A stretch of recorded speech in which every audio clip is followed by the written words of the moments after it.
kendala waktu mungkin sama pemahaman di awal gitu. Oke, berarti artinya itu bahkan seorang IP pun bisa gitu ya? Bisa.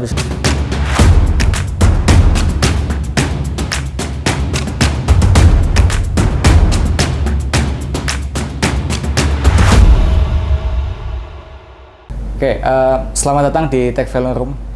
Kali ini bersama saya Muhammad Brandin sebagai Tech Fellow di Refactory dan teman saya. Ya, saya Ahmad Fani Ardiansyah sebagai Tech Fellow juga di Refactory. Oke, pada kesempatan kali ini kita akan membahas lanjutan ya. Sebenarnya ini materi lanjutan pada waktu lalu ya. Kenapa di Refactory ini tidak ada batasan stack ya?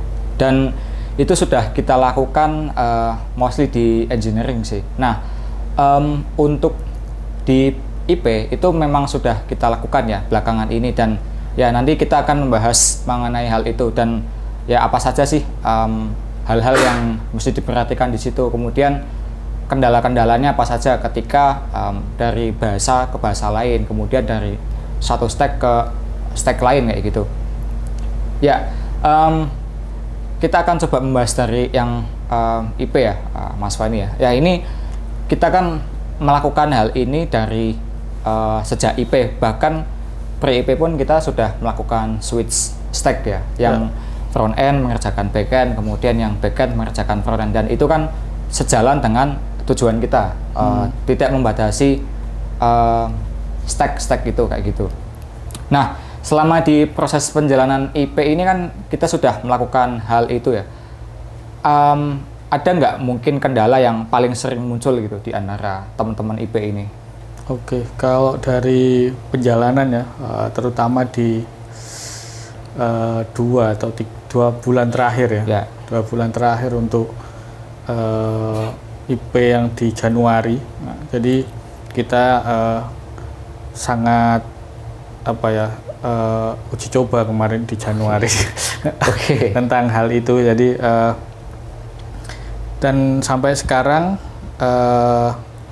ini ada 9 IP yang aktif, dan itu rata-rata udah mencoba 3 stack ya. 3 stack ya. Ya, 3 stack, ada backend, front dan mobile. Dan di weekly kita sering interview dengan mereka itu kebanyakan adalah adaptasi di awal.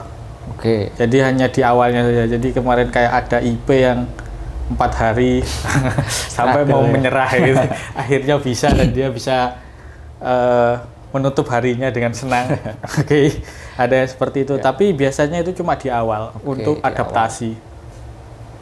Biasanya terjadi di situ. Jadi ada yang harus struggling sampai 4 hari, bahkan seminggu kadang untuk menyelesaikan satu task yang baru di bidangnya. Jadi dari FA ke back end ke mobile, semua kayak gitu. Cuma kebanyakan yang kulihat itu memang antara front end itu masih enak. Oke, berarti misal web ke mobile. Ya, web ke mobile itu masih enak. Cuma kalau udah ke back end itu memang agak lama prosesnya. Karena point of view-nya beda, dan betul. Apa yang jadi fokusnya juga beda. Baik itu pun sebaliknya. Jadi kalau dari back end terus ke front end itu juga memang agak lama. Cuma itu ya tetap proses. Jadi ya itu yang harus dilalui maksudnya. Cuma adaptasi biasanya agak susah ya, terutama bagi teman-teman yang baru ya di IP itu, dan fundamentalnya itu belum terlalu kuat. Jadi ada sedikit kendala waktu mungkin sama pemahaman di awal gitu. Oke, berarti artinya itu bahkan seorang IP pun bisa gitu ya? Bisa. Maksudnya mereka tuh di awal ada yang bilang, oh bisanya cuma ini mas, di stack ini, tetapi setelah kita coba bisa gitu. Bisa. Jadi jadi ya artinya kan itu bukan persoalan yang sulit sebenarnya kan. Setelah kita 2 bulan, hampir 3 bulan ini ya, kita udah melihat sendiri bahwa nggak cuma satu maksudku. Jadi ada yang dari Januari itu ada 4 ya kalau nggak salah ya. Ada 4. Ada 4 IP di hari pertama, ada yang bahkan seminggu nggak selesai dan sebagainya seperti itu. Tapi per hari ini mereka udah bisa baiklah dalam berpindah stack. Betul. Walaupun dia bukan ahli dan masternya. Kita udah lihat sendiri hasilnya ya, cukup oke ya untuk hal itu ya. Dan bahkan kemarin ada anak IP yang switch dari web ke mobile, dan itu baru pertama kali dia saking senangnya itu lihat aplikasinya terus gitu. Setelah dia berhasil setelah dia berhasil membuat gitu tampilan UI, dia lihat terus gitu, saking senangnya gitu, saking excited itu. Ya, jadi seperti itu. Ya. Cuma gini, kebanyakan dari teman-teman itu memang belum kuat di fundamentalnya. Jadi itu yang membuat mereka agak lama dalam adaptasi tadi. Tadi kan kemarin kita kan sempat diskus ya dengan teman-teman. Itu kan ada yang komen, wah ini aku harus banyak buka fundamental lagi ini untuk mempelajari hal seperti ini gitu. Karena memang kuncinya di situ. Betul. Artinya kan di setiap bahasa sebenarnya juga sama kan. Ada variabel, ada looping juga, function juga ada. Ya, dan semuanya ada gitu. Yang bikin beda ya sintaks kan. Ya. Tapi kalau kita paham di konsepnya itu kan sangat membantu gitu untuk beralih ke satu bahasa ke bahasa yang lain, bahkan stack kayak gitu. Ya mungkin yang agak sedikit berbeda ya, seperti kalau di backend ke frontend ya berarti kayak styling misal. Orang backend ke frontend kan butuh itu. Ya styling kan mungkin mereka bingung nih mengenai div, HTML dan lain-lain. Begitupun kalau orang front end ke backend itu mereka kurang paham gitu, misalkan mengenai query. Mungkin ada ini enggak tips-tips gitu buat supaya ketika misalkan switch antara hal itu enggak begitu sulit gitu, dilakukan. Selain kita terus mencoba. Ya, kalau dari aku biasanya yang kulakukan adalah satu, memang harus perkuat fundamental itu pertama, karena ya seperti yang dibilang tadi itu adalah dasarnya untuk semua pemrograman dan logika. Nomor dua adalah dokumentasi. Jadi yang paling penting itu adalah dokumentasi sebenarnya. Jadi setiap teknologi, setiap framework, setiap tools itu akan selalu ada dokumentasi yang membuat kita lebih mengerti bagaimana cara tools tersebut digunakan. Balik lagi kemarin, teknologi itu kan sebenarnya tools ya.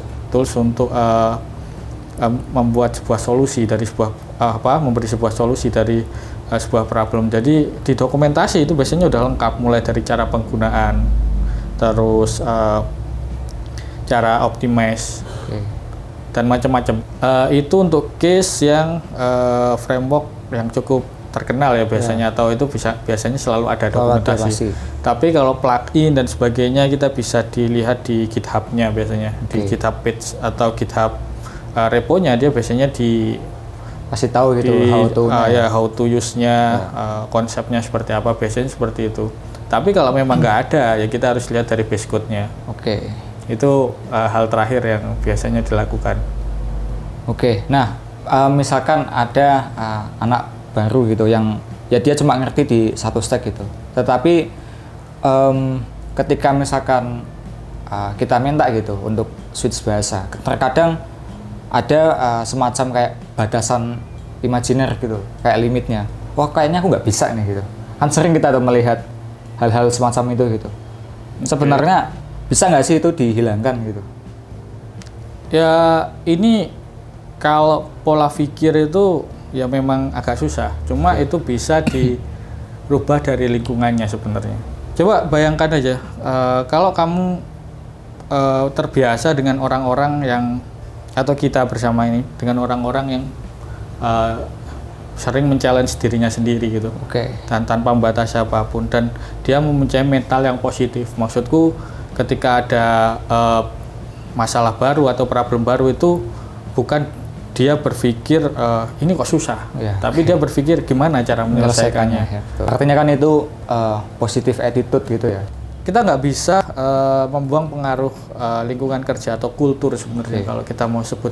Jadi kalau kulturnya direfactory sebenarnya itu ya tadi nggak ada batasan stuck, terus kita terbiasa terchallenge dengan hal-hal yang baru dan yang aneh-aneh biasanya.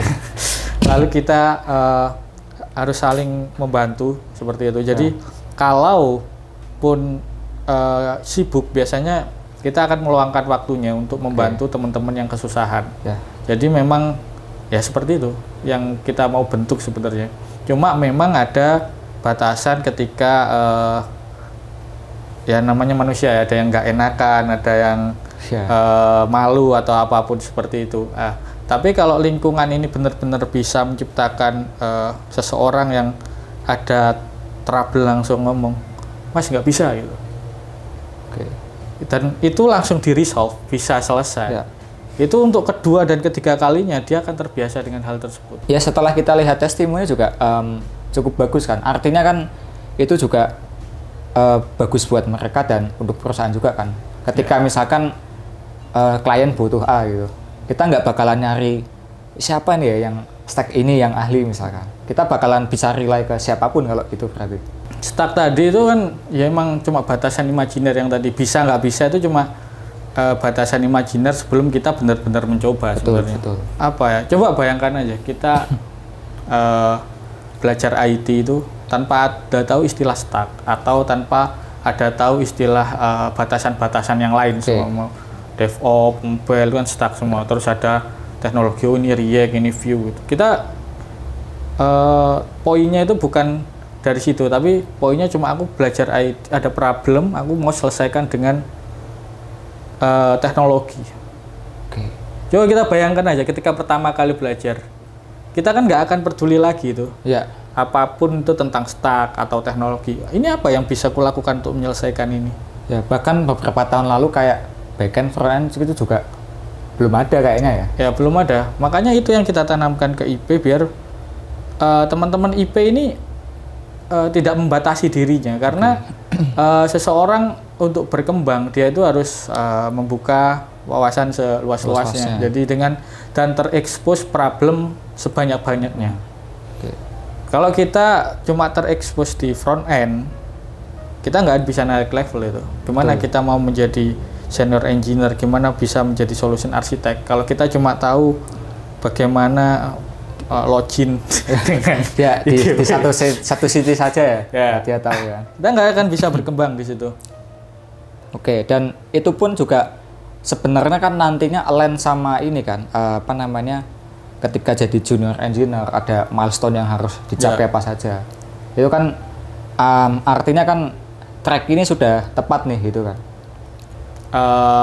Kan kita kemarin udah buat standarisasi untuk junior, senior dan seperti apa. Yang memang ini di standar kita di Refactory ini kan kita memang harus menguasai banyak hal itu.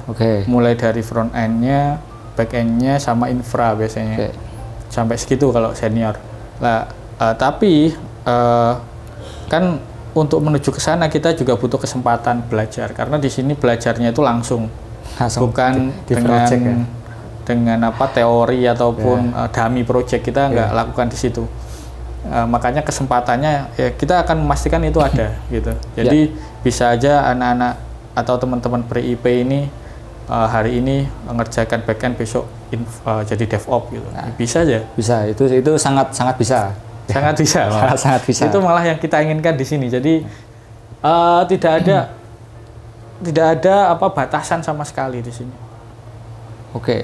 Sejauh ini untuk selama perjalanan IP ini, tadi kan ya ada kendala paling utama kan adaptasi gitu ya. Selain itu ada lagi nggak hal-hal yang jadi blocker yang itu lama gitu? Biasanya teman-teman itu ingin explore sendiri. Jadi tanpa batasan. Jadi ketika ya benar dia udah asik gitu. Asik gitu ya. Udah pertama dia udah baca, oh ternyata asik, tapi terjebak dalam stuck gitu. Biasanya terlalu lama dia. Ya harus ada limitnya. Jadi sebuah challenge itu tuh harus ada limitnya. Nah, untuk tim itu biasanya berapa jam nih idealnya? Kalau di sini biasanya itu 1 jam, 1 sampai 2 jam. Ya kan kita sudah mencoba memberitahu gitu akan hal tersebut, dan apakah sudah berjalan itu? Ada beberapa yang masih seperti itu dan ada beberapa yang udah terbiasa. Yang lama-lama itu mereka udah terbiasa. Udah tahu, udah mulai bisa beradaptasi dan bisa berkomunikasi dengan baik dengan teman-teman yang ada di sini. Berkolaborasinya udah mulai. Berarti culture-nya udah kebentuk gitu. Kalau yang baru-baru biasanya itu masih. Jadi artinya kan untuk apa ya, di refactory ini kan tidak ada batasan stack, dan itu juga sejalan dengan apa yang kita inginkan gitu sebenarnya di pada akhirnya. Dan itu possible. Dan itu possible gitu. Maksudnya jadi jangan kita misalkan dihadapkan ke sebuah problem yang kita nggak tahu gitu, kita menyerah lebih dulu sebelum kita mencobanya. Tetapi kita di sini sudah membuktikan dengan teman-teman IP ya. Teman-teman IP di sini kan bukan belum seperti engineer pada umumnya dan belum ahli gitu. Dan mereka sendiri sudah membuktikan bisa kayak gitu. Jadi ya harapannya sih tidak ada lagi batasan imajiner ataupun hal-hal lain yang mengganggu pikiran kita bahwasanya itu sebenarnya possible untuk dilakukan. Ya, oke. Sekian dulu video dari Tech Velorum. Sampai jumpa di kesempatan berikutnya.